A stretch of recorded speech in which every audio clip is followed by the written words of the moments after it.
Super typhoon ইয়াগির তাণ্ডবে বিধ্বস্ত Vietnam.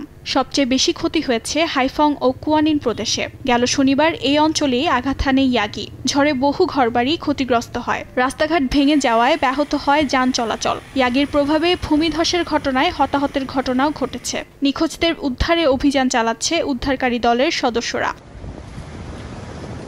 দেশটিতে ভারী বৃষ্টিপাত অব্যাহত থাকায় তলিয়ে গেছে অনেক এলাকা। নিরাপত্তার জন্য 50,000 বাসিন্দাকে সরিয়ে নেওয়া হয়েছে। হ্যানয় বিমানবন্দরে 300টির বেশি ফ্লাইট বাতিল করা হয়েছে। উত্তরাঞ্চলের 12টি প্রদেশের শিক্ষা প্রতিষ্ঠান বন্ধ রয়েছে। আগামী কয়েকদিন আরও বৃষ্টিপাতের সম্ভাবনার কথা জানিয়েছে দেশটির আবহাওয়া কর্তৃপক্ষ।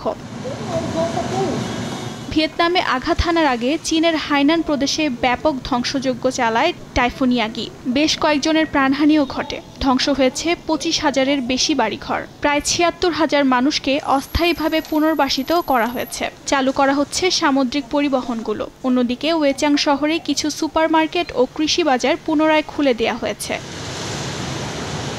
ইয়াগিকে গত 1 দশকের মধ্যে সবথেকে শক্তিশালী টাইফুন হিসেবে বিবেচনা করছেন বিশেষজ্ঞরা। এর আগে ফিলিপিন্সে আঘাত হানে সুপার টাইফুনটি। দেশটিতেও কয়েকজনের প্রাণহানি হয়। অর্জিতা শেহজিন, সময় সংবাদ।